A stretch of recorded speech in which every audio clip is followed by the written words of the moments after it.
Los miembros numerarios de la Academia Mexicana de la Lengua tenemos la obligación por disposición estatutaria de ofrecer periódicamente una lectura de un texto propio, una charla, una conferencia, una exposición en las sesiones plenarias de la corporación que se llevan a cabo quincenalmente.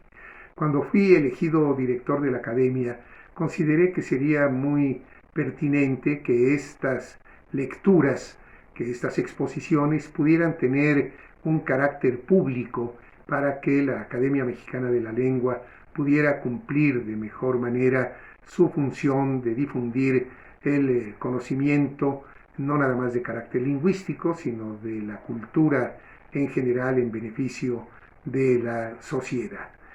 Ahora que estamos obligadamente confinados por motivos de la epidemia que afecta al mundo y a nuestro país en particular, hemos visto la posibilidad de que estas conferencias, como lo habíamos anhelado, realmente puedan tener una proyección pública que no tenían con anterioridad y que no tenían con anterioridad sobre todo porque no disponíamos de un auditorio. Ahora con los medios telemáticos con los que disponemos podemos hacer llegar estas lecturas, estas conferencias a un público en general. Quiero decir que la academia es una entidad plural que está integrada no solo por escritores, lingüistas o filólogos, sino también en ella están presentes filósofos, historiadores, abogados, científicos, médicos, arqueólogos, artistas, etcétera. Es pues una entidad plural, no nada más en las áreas del conocimiento, sino también en pensamientos, en ideas, en visiones del mundo, en posiciones políticas, de manera tal que la academia, que es una institución apolítica por definición, es también una institución garante de esta pluralidad y de esta libertad de expresión, y sobra decir que la responsabilidad de las presentaciones, de las conferencias que cada uno de los académicos va a presentar en esta sucesión de programas, pues tiene un carácter individual que no necesariamente refleja la posición de la institución, que como digo es una institución apolítica. Muchas gracias y espero que estos programas puedan ser de su interés.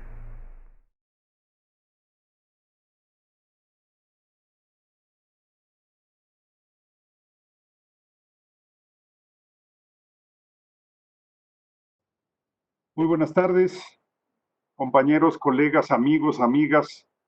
Para mi lectura estatutaria he seleccionado un tema que a mí me parece no solo interesante, sino importante. Subrayo la palabra importante por encima de interesante. Claro está, traté de inyectarle dos contenidos, uno literario y el otro histórico. Me refiero al centenario del asesinato de Venustiano Carranza. Importante por lo que sigue. Fue, y subrayo la palabra, el último presidente en funciones asesinado en este país. En rigor, debería decir el más reciente. No podemos decir que sea el último, pero ojalá lo sea, ¿sí? Porque cada presidente asesinado ha generado enormes conflictos para la historia del país. En rigor, Carranza fue el segundo presidente en funciones asesinado. El primero había sido Francisco I. Madero 7 años antes, en febrero de 1913. Sabemos que provocó la lucha, la revolución constitucionalista. Años después vino Obregón. Se le puede considerar un magnicidio, pero no era presidente en funciones. Era obviamente el virtual ganador de las elecciones de 1928, en tanto que no tenía competidor, pero la elección no había sido calificada y él mucho menos nunca llegó a tomar posesión de esa segunda presidencia. También se nos podría decir que en el siglo XIX tuvimos el caso de Maximiliano, emperador en funciones, fusilado. Sin embargo, para muchos mexicanos, incluyéndome, Maximiliano, más que un emperador, era un invasor, y yo considero que el gobierno legal en aquel entonces era el gobierno de Benito Juárez, itinerante, con capitales en distintos puntos del país, pero finalmente el gobierno legal. ¿Cuáles fueron las consecuencias del fusilamiento de Maximiliano? Nos aisló de Europa durante varios años, nos dio un pésimo prestigio internacional. Las consecuencias del asesinato de Obregón fueron el maximato, 4 presidentes en 6 años, una enorme inestabilidad, una enorme crisis política y, repito, el asesinato de Madero dio lugar a la lucha constitucionalista, claro está, al gobierno usurpador de Victoriano Huerta, contra quien se inició esta lucha, esta revolución constitucionalista. Un segundo punto que hay que tomar muy en cuenta es que la Revolución Mexicana, en conjunto, así como un proceso, tuvo su propio género literario. La Revolución Mexicana generó un género, perdón por la cacofonía, que se llama la novela de la Revolución Mexicana, que también incluye, claro, está el cuento. Sin embargo, pocos hechos concretos durante ese decenio generaron una obra literaria o un grupo de obras literarias particulares. En el caso del asesinato de Carranza, tenemos varias crónicas, incluso una novela histórica, algunos otros ensayos literarios, y me voy a referir a ellos ahora con más detalle. Lo que quiero decir es que el asesinato de Carranza, además de haber sido un hecho importante para la historia nacional, también es un hecho con características y concretas que le dieron posibilidad de expresarse en términos literarios. La traición, el asesinato, la huida, muchísimos elementos que lo hacen, como he dicho en otras ocasiones, una noche shakespeariana, aquella en la que murió Venustiano Carranza.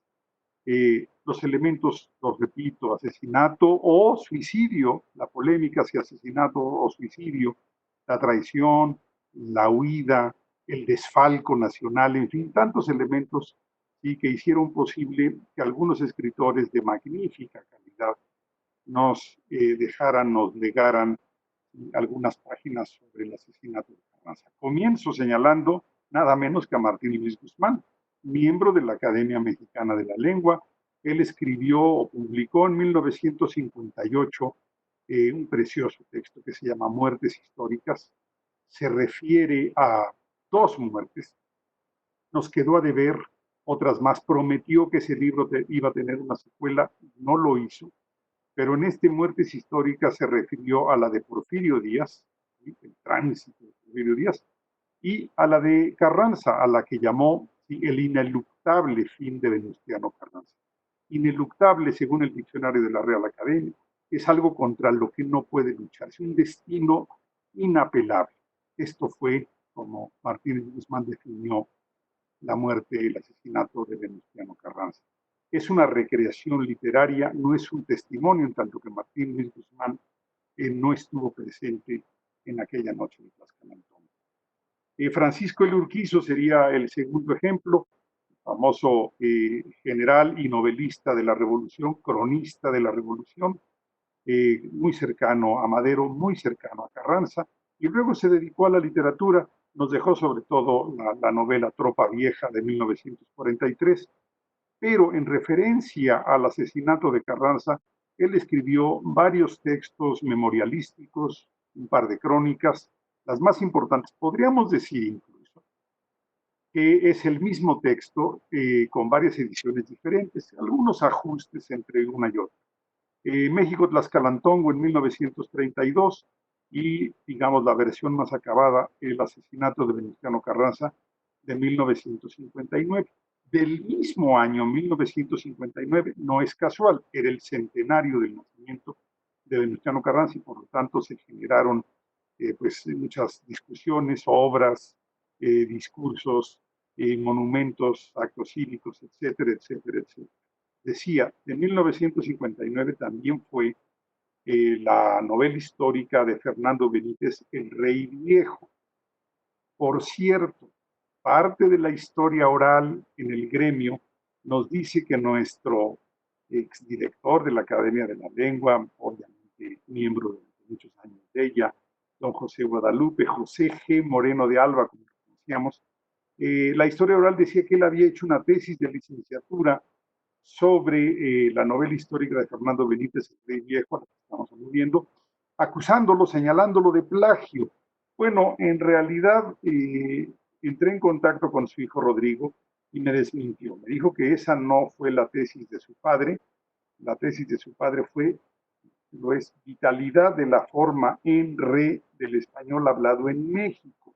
Pero también me dijo, ¿sí?, que la historia oral familiar hablaba de un trabajo escolar en el que Moreno de Alba sí señalaba que Benítez pues, se había aprovechado excesivamente de la crónica de Francisco Elías Urquizo. En realidad, si uno lee comparativamente ambas obras, pues va a encontrar que Fernando Benítez, El Rey Viejo, es una obra con una enorme deuda con la de Francisco Elías Urquizo, sobre todo con asesinatos de Venustiano Carranza, pero también con México Tlaxcalandogo, a la que simplemente le introduce un narrador con el nombre de Enrique. Un tercer motivo, una tercera razón por la cual elegí el tema del asesinato de Carranza como tema de la lectura estatutaria fue la importancia y de la revuelta de Agua Prieta. Y aquí lo que quiero yo destacar es que la importancia de un proceso histórico no necesariamente es sinónimo de la intensidad y de la heroicidad de ese proceso. En realidad, la revuelta de Agua Prieta fue una revuelta sin épica, sin batallas, sin muertos, fue una revuelta breve, eh, relativamente pacífica, pero generó la muerte de Venustiano Carranza y en eso radica su importancia, pero sobre todo su importancia radica en las secuelas, en las consecuencias de la muerte de Venustiano Carranza, pero no las quiero adelantar, ese será el final de esta lectura. Pero también llama la atención, amigos, amigas, colegas, que una revuelta como la de Agua Prieta, aparentemente sin épica, sin batallas, sin muertos, haya concentrado, ¿sí?, al grupo de personajes tan relevantes en la historia nacional como pocas veces se puede encontrar en otro proceso. Veamos entonces a estos grandes personajes involucrados en esta pequeña revuelta de Agua Prieta que tuvo lugar entre abril y mayo de 1920 y que terminó, claro, en la noche shakespeariana que hemos considerado la noche de Tlaxcalantongo, el 21 de mayo de 1920. Entre los personajes involucrados, Venustiano Carranza, presidente del país. Entre los opositores, entre los contrarios a Carranza, Álvaro Obregón, Plutarco Elías Calles y Adolfo de la Huerta, gobernador de Sonora, los tres posteriormente presidentes del país. Otro contrario, otro jefe de la rebelión contra Carranza, Pablo González, que si bien no fue presidente del país, pues fue uno de los principales revolucionarios sin lugar a dudas. A favor de Carranza, en el sector militar, ¿sí?, generales revolucionarios de la importancia de Francisco Murguía, el jefe de la columna, Juan Barragán, su jefe de Estado Mayor, Francisco Elías Urquizo, ya mencionado como el gran cronista de ese suceso, pero entre los civiles destacaron Luis Cabrera, gran secretario de Hacienda, gran político, y bueno, yo diría gran intelectual carrancista, Ignacio Bonillas, candidato a la presidencia del país. Vuelvo a los contrarios a Carranza, el gobernador de Michoacán, Pascual Ortiz Rubio, futuro presidente de México, y un militar que estaba muy joven, que estaba a las órdenes de Arnulfo R. Gómez operando en una zona cercana a donde pasaba la comitiva de Carranza, Lázaro Cárdenas, también futuro presidente del país.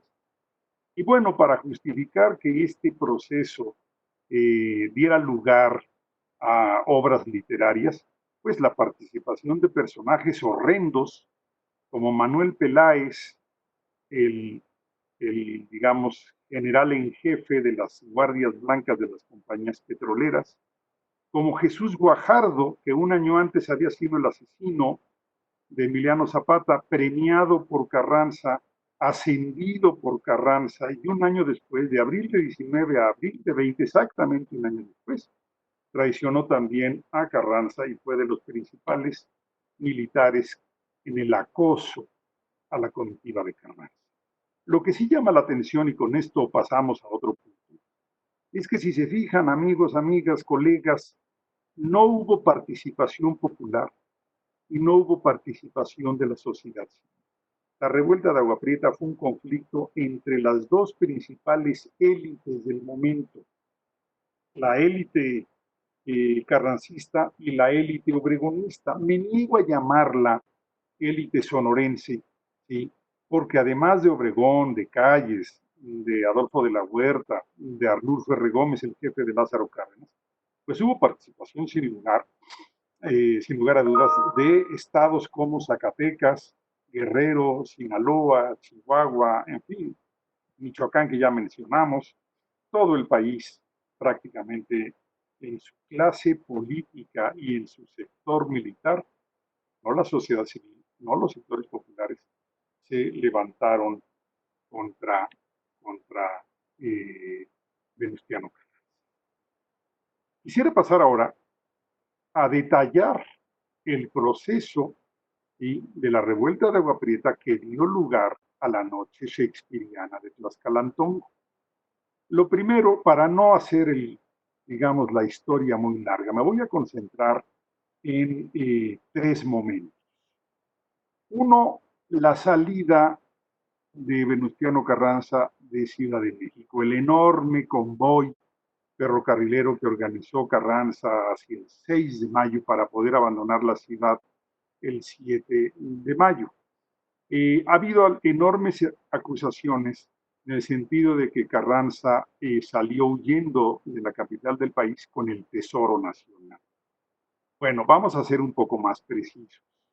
Carranza organizó un gran convoy, ¿sí?, plenamente consciente de que no quería dar la imagen de que era un presidente huyendo y mucho menos un presidente huyendo que se llevaba el Tesoro Nacional. Lo que Carranza afirmó y lo dijo de manera contundente es que se trataba de un traslado de su gobierno a otra ciudad que quedaría como capital temporal del país. En otras palabras, abandonaba Ciudad de México por el acoso militar que estaba sufriendo y trasladaba todo su gobierno, a los tres poderes, a la burocracia, claro está, algunos sectores militares, a Veracruz, la que sería capital temporal del país. Por eso, en ese convoy iba el gabinete, iban representantes de los tres poderes, iba buena parte de la burocracia nacional, iba el Tesoro Nacional con algunos, digamos, empleados de ese sector. El problema, amigos, amigas, es que un convoy tan grande, ¿sí?, lo hacía primero que todo oneroso, había que comprar, había que disponer, pues, de más, digamos, diésel, gasolina, carbón, lo que fuera, agua, maquinistas, garroteros. También un convoy de esa magnitud, de esa dimensión, obligaba a una marcha lenta. Entonces lo hacía más vulnerable al acoso militar de los rebeldes anticarrancistas. En ese sentido, el avance del convoy fue lento, fue vulnerable, fue oneroso, ya lo dije, y claro está, fue objeto de varios ataques. El más importante, y con esto brincamos del día 7 al día 14 de mayo, más o menos, estoy omitiendo la travesía, no larga, pero sí lenta, y estoy omitiendo varios ataques que padeció el convoy, incluso desde la salida de Ciudad de México por la vía de Guadalupe. El más importante, sin lugar a dudas, fue el ataque a Aljibes, 14 de mayo. En Aljibes, la comitiva, la columna carrancista, encontró dos cosas, terribles noticias las dos. Una, que la vía del tren en toda su capacidad visual estaba destruida. O sea, no podían seguir a Veracruz en el convoy ferrocarrilero. Claro está, trasladar un gobierno con oficinas, con archivos, con personal, era imposible de hacerlo a caballo o en carreta. Entonces, ahí tuvo que tomarse una decisión muy fuerte. Ya no se trataba del traslado de un gobierno completo a Veracruz. La comitiva se desmembró, muchos regresaron a Ciudad de México y Carranza, con una comitiva muy reducida, cerca de 100 personas, se internó hacia el estado de Puebla, buscando la Sierra de Puebla para después tratar de llegar, digamos, hacia el norte del país. La segunda mala noticia que recibió la comitiva de Carranza en Aljibes fue que el atacante era el jefe de operaciones militares en Veracruz, en el que confiaban para poderse asentar en el puerto. Es su nombre, Guadalupe Sánchez. Teniendo en contra, en lugar de a favor a Guadalupe Sánchez, la estancia en Veracruz era imposible. Por eso tuvo ahí que tomarse una nueva decisión, ya mencionada, internarse a la Sierra de Puebla, ahora sí, ya prácticamente en una situación de huida y no de traslado. Un tercer momento importantísimo fue el de la travesía ya en la Sierra de Puebla, yo diría a partir del 16 de mayo, más o menos, 17 de mayo. No voy a hacer aquí una descripción minuciosa de todas las rancherías, pueblos, comunidades que fue tocando. Lo más importante es concentrarnos en el 20 de mayo, a media tarde, cuando la comitiva fue alcanzada, se le presentó Rodolfo Herrero, el otro gran protagonista de todo este proceso. Rodolfo Herrero, otro personaje horrendo, igual que Jesús Guajardo, igual que Manuel Peláez. Rodolfo Herrero era un ex militar porfirista que luego fue huertista.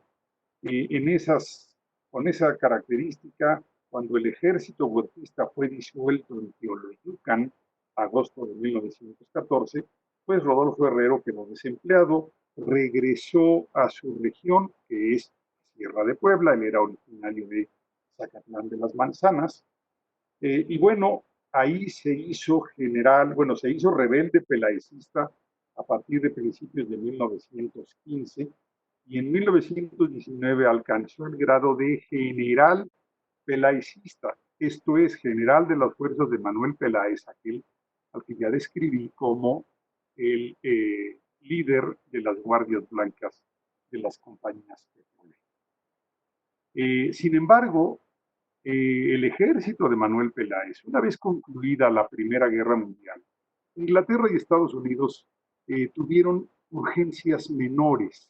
Ya no era tan imprescindible para mover sus flotas el petróleo mexicano. Por lo tanto, declinaron, disminuyeron su apoyo a las fuerzas de Manuel Peláez, y ante ese declive, Rodolfo Herrero solicitó una amnistía, ¿sí?, al gobierno de Venustiano Carranza. La solicitó a través del jefe de las operaciones militares en la zona, el jefe de las operaciones militares en la Sierra de Puebla, de nombre Francisco de P. Mariel, que obviamente iba en la comitiva de Carranza, y no solamente eso, iba guiando la comitiva una vez que entraron a una zona que él conocía muy bien, por ser, repito, el jefe de las operaciones militares en México. La conocía geográficamente, la conocía políticamente y la conocía militarmente. Sabía dónde había destacamentos militares, de qué tamaño, de qué magnitud, cuáles eran sus orientaciones políticas, etcétera, etcétera. Bueno, pues Rodolfo Herrero se presentó ante Mariel, quien, repito, lo había amnistiado meses antes. Se presentó como un general leal al gobierno, a quien Tito había reconocido al momento de la amnistía. Mariel aprovechó el que estuviera Rodolfo Herrero con ellos para adelantarse.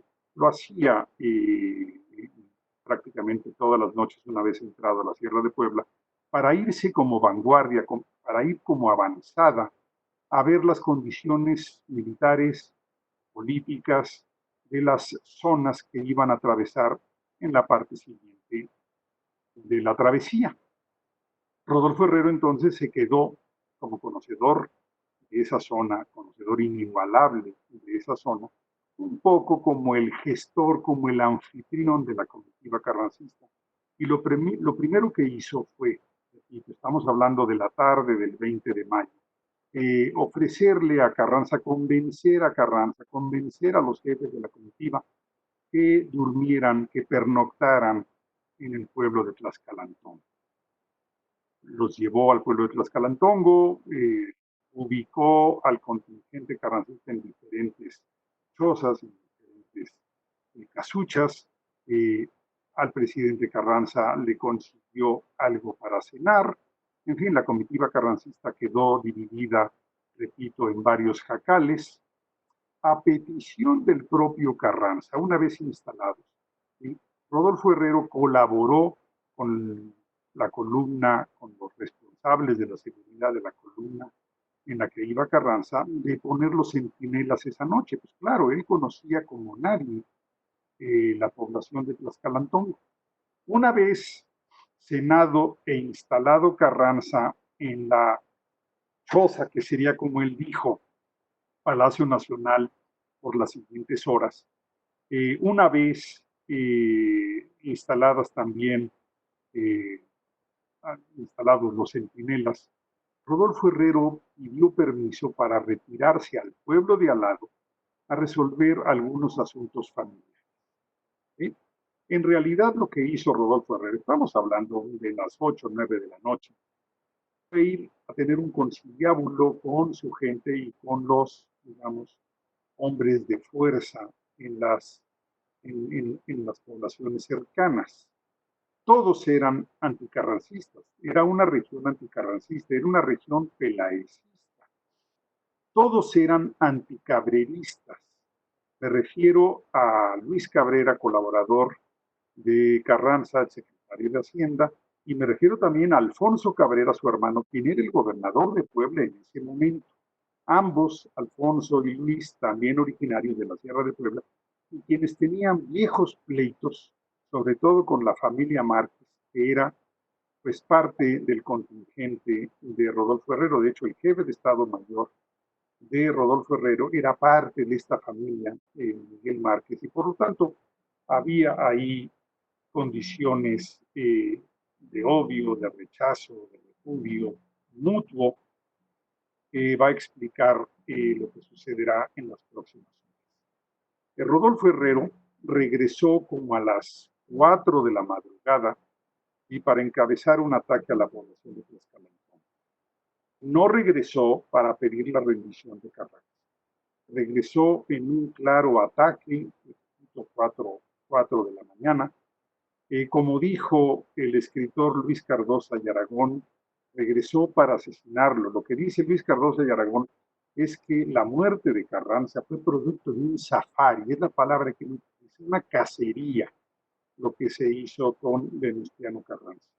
Bueno, Rodolfo Herrero dividió en 3 a sus fuerzas. Una de ellas fue directamente a la choza donde pernoctaba Carranza. Además, Rodolfo Herrero sabía exactamente en qué lugar de la choza había quedado Carranza, obvio, la más alejada de la única puerta que había. Y bueno, sobre esa zona dirigieron los disparos, los atacantes. O sea, no trataron de entrar a la choza para prender a Carranza, le dispararon desde fuera a la zona, al espacio, al lugar donde ellos sabían que estaba Carranza durmiendo. Los gritos que profirieron al momento de los disparos este grupo de atacantes de las gentes de Rodolfo Herrero eran muera Carranza, viva Peláez, y también algunos gritos de viva Obregón, lo cual nos hace pensar, ¿sí?, que Rodolfo Herrero mintió al decirle a la columna carrancista, al decirle a Mariel, al decirle a Carranza, que se presentaba como un general amnistiado.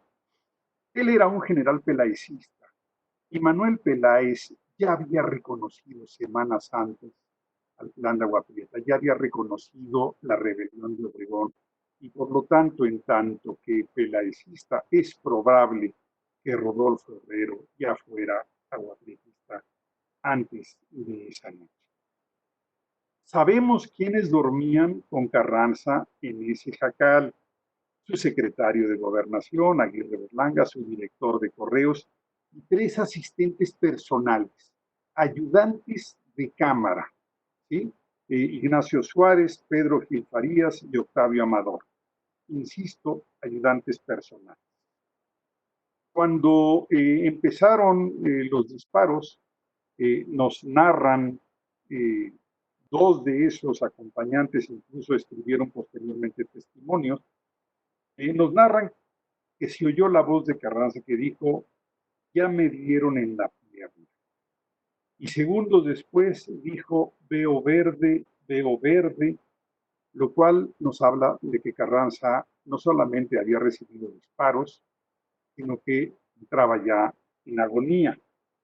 Minutos después, ahora sí ya entraron, después de los disparos, entraron los atacantes a la choza, hicieron salir a todos, los aprendieron y se constató que el presidente Carranza ya había fallecido y se le puso en la única mesa que había esa choza. Discuto ahora, como penúltimo tema, el de la versión del suicidio o asesinato. ¿Sí?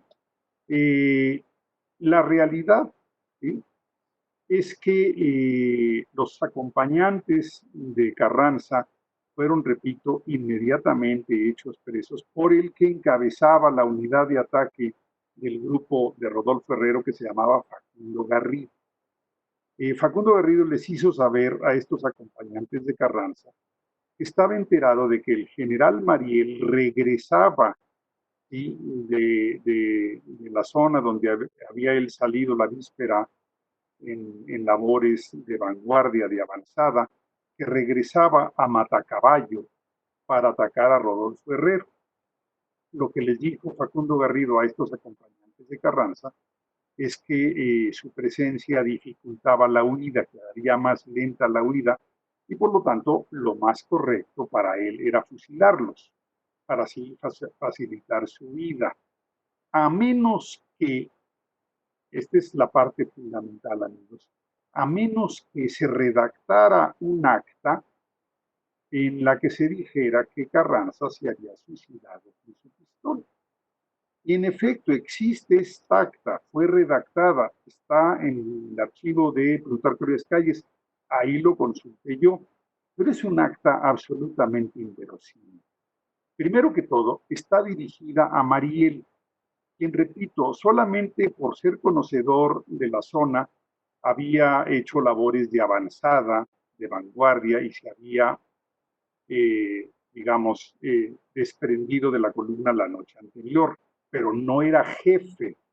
Entonces, a mí me llama la atención que estos acompañantes de Carranza, miembros del Estado Mayor, no hicieran esa acta dirigida para el jefe del Estado Mayor o para el general Murguía, que era quien encabezaba la columna, era el jefe militar de todos los que iban en la comitiva de Carranza.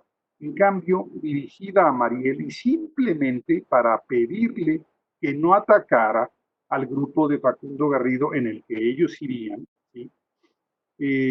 No está dirigida a la opinión pública, no busca fijar un hecho histórico, lo que pide esa acta es no ser atacado. Le piden a Mariel que no ataque a ese grupo en el que ellos van como prisioneros, porque Carranza se había suicidado. Prácticamente al mismo tiempo, el cadáver de Carranza fue llevado a hombros por algunos de los indígenas vecinos del pueblo de Tlaxcalantongo a la población de Villa Juárez o Jicotepec de Juárez, ¿sí?, donde sería atendido por el doctor Sánchez Pérez. Atendido quiere decir embalsamado. El doctor Sánchez Pérez era el médico de la Compañía de Luz y Fuerza de Necaxa, población vecina a Tlaxcalantongo y a Jicotepec de Juárez, El doctor Sánchez Pérez en el acta que levantó deja muy claro que hizo un embalsamamiento, no una autopsia. Dice, esto no es una autopsia, no tengo conocimientos forenses. Entonces, desconocemos el calibre de las balas, sus trayectorias. Tampoco se hizo un análisis pericial de la choza por donde entraron los disparos, si iban de derecha a izquierda o viceversa. En realidad, luego se supo que iban en las dos trayectorias. Tampoco se hizo un análisis pericial a la pistola que portaba Carranza y con la que se dijo que se había. Una vez hecho este embalsamamiento, el cadáver de Carranza fue enviado por ferrocarril a Ciudad de México e inmediatamente enterrado. Por lo tanto, carecemos de mucha información forense que nos permita llegar, corrijo, carecíamos de la información forense pertinente para llegar a las conclusiones sobre si había sido asesinato o si había sido suicidio. Lo que sostienen los historiadores partidarios del suicidio es que efectivamente Carranza recibió algunos impactos, pero que para no ser hecho prisionero de la gente de Rodolfo Herrero y para no ser, en caso de sobrevivir, enviado como prisionero a manos de Álvaro Obregón, prefirió apurar su muerte. Hay muchas dudas al respecto. El embalsamamiento, no autopsia hecho por el doctor Sánchez Pérez, sí nos dice que el cadáver de Carranza tenía 5 impactos de bala. Uno, eliminémoslo en un dedo de una de las manos, otro en el fémur, que se lo había destrozado, es un balazo en la pierna al que se refiere Carranza, y 3, 2 en el tórax y 1 en el epigastrio. Curiosamente, ¿sí?, en el tórax, por lo general uno cuando se suicida lo hace disparándose en la sien o en la cavidad bucal. Además, no, los disparos en el tórax no están cerca ni dirigidos al corazón. Por lo tanto, yo de verdad elimino la posibilidad de la versión del suicidio por estos análisis que nos permite hacer el acta de embalsamamiento del doctor Sánchez Pérez y sobre todo por el análisis historiográfico del acta del supuesto suicidio levantada por los acompañantes de Carranza. Ahora, ¿por qué el acta, por qué la versión del suicidio tuvo tantos seguidores durante un tiempo? Porque beneficiaba a todos. Obregón y los sonorenses, en particular Plutarco Elías Calles, jefe militar de la revuelta de Agua Prieta, pues quedaban exentos, no podían ser acusados de asesinar, de ser los responsables intelectuales del asesinato de Carranza, porque éste se había suicidado. Los acompañantes de Carranza, los carrancistas, jefes de la columna militar y los que estuvieron en la choza, también eran beneficiados del acta de suicidio porque quedarían exculpados del delito que se les quiso acusar sobre haber incumplido con el honor militar al haber pues, permitido que muriera su jefe y que ninguno de ellos hubiera recibido herida alguna. Era motivo de una acusación respecto a la falta al cumplimiento del honor militar. Y también beneficiaba a Herrero, porque no podía ser acusado de haber asesinado a Carranza si este se había suicidado. La versión respecto al suicidio de Carranza tuvo éxito unos años, pero empezó, digamos, a erosionar su verosimilitud una vez muerto Álvaro Obregón y sobre todo una vez distanciados Calles y Cárdenas, cuando el grupo sonorense perdió el poder allá por el 1936, ¿sí? Y cuando Cárdenas se acercó, al distanciarse de los sonorenses, se acercó a algunos de los que quedaban del grupo carrancista, porque no tenía un equipo de gobierno. Así se incorporaron al gobierno de Cárdenas y luego al de Ávila Camacho, gente como el general Urquizo, el que escribe las crónicas, como Isidro Fabela. Entonces vemos una recuperación del grupo carrancista una vez que se dio el rompimiento con los sonorenses, y este acercamiento a los carrancistas Bueno, permitió, por ejemplo, entre otras cosas, que en 1942 el cuerpo de Carranza fuera trasladado del Panteón de Dolores al Monumento a la Revolución, y luego dio lugar a una recuperación muy clara en el año del centenario 1959, centenario del nacimiento de Carranza, que, repito, dio lugar a la revisión de las obras de Urquizo y a la aparición de la novela El Rey Viejo de Fernando Benítez. Pero por si esto fuera poco, amigos, el pasado 21 de mayo se publicó una noticia muy importante para todos los interesados en el tema del suicidio o el asesinato de Carranza, que fue el análisis pericial de la camisa que tenía Carranza al momento de morir en Tlaxcalantongo, ropa que había sido conservada por sus acompañantes y que luego había sido enviada al Museo Casa Carranza. Bueno, el CEMEFO, el Servicio Médico Forense, hizo un análisis de esta camisa y llegó a la conclusión de que tenía tres perforaciones de tres balas distintas. ¿Sí?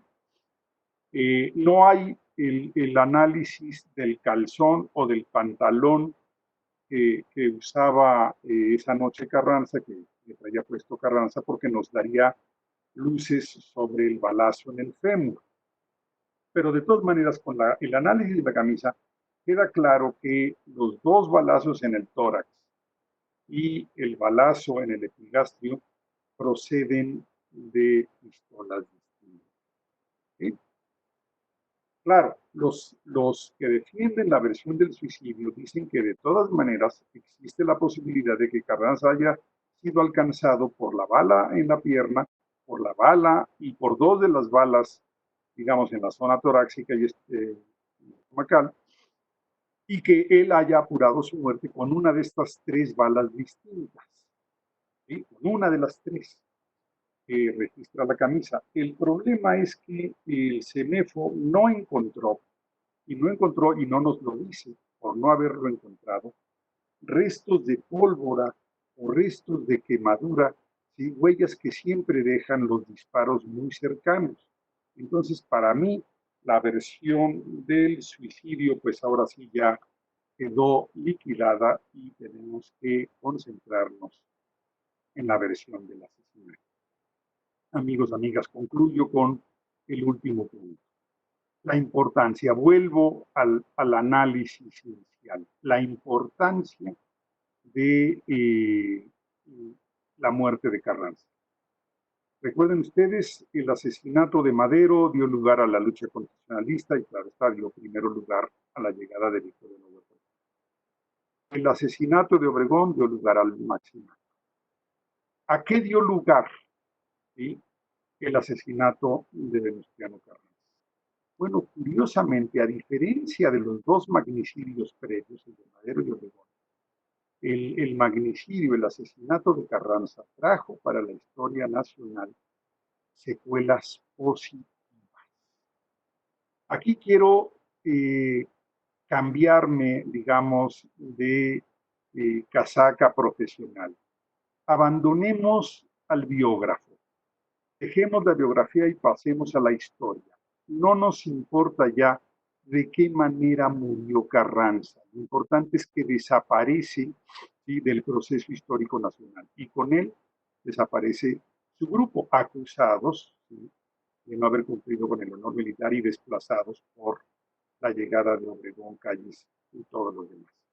Abandonemos también, ¿sí?, a la gente del Ministerio Público hipotético, papel que había estado ya asumiendo en los minutos anteriores. No nos importa si fue asesinato o suicidio. Para el historiador, para el análisis del proceso histórico, lo que importa es que Carranza había muerto y que había dejado un espacio, un vacío en la silla presidencial y que ésta fue ocupada por los sonorenses, por De la Huerta, por Obregón, por Calles, por el grupo sonorense del que era parte, perdón, Lázaro Cárdenas. Decía yo que las secuelas de la muerte de Carranza fueron positivas para la historia. No quiere decir que esté yo celebrando, festejando la muerte de Carranza. No, estoy tratando de pensar como historiador. Hasta ese momento, 1920, el proceso revolucionario mexicano había sido encabezado por élites revolucionarias. Sí, amigos, también en las revoluciones hay élites. En este caso me estoy refiriendo a Madero, parte de la élite económica del noreste de México, y me estoy refiriendo a Carranza, clarísimamente parte de la élite política del noreste de México, ex diputado, ex presidente municipal, ex senador, ex gobernador, o sea, élite política sin lugar a dudas. El problema es que estos dos personajes de élite no habían permitido la integración de los sectores populares en el proceso revolucionario mexicano, o lo habían permitido solamente de manera subalterna. Recuerden que Madero peleó con los orosquistas y sobre todo peleó con los zapatistas. El plan de Ayala y de los zapatistas es contra Madero, ahí está su origen. Y también sabemos que Carranza luchó hasta el último día, hasta el último disparo contra Emiliano Zapata y contra Pancho Villa. En cambio, una vez que fueron desplazadas estas dos élites o estos dos miembros de las élites revolucionarias, Madero y Carranza, llegaron al poder clases medias. A diferencia de Madero y Carranza, miembros de la élite, llegaron las clases medias revolucionarias. Álvaro Obregón, Plutarco Elías Calles, Adolfo de la Huerta, Enrique Estrada, Pascual Ortiz Rubio, Arnulfo R. Gómez, Lázaro Cárdenas. Y estos hombres, una vez que llegaron al poder, sí integraron a los sectores populares. Esto es, hicieron la paz con los zapatistas, hicieron la paz con los villistas, los integraron a diferentes niveles en el aparato gubernamental, empezaron las concesiones sociales, se logró la paz una vez que fueron incorporados al aparato gubernamental los zapatistas y los villistas.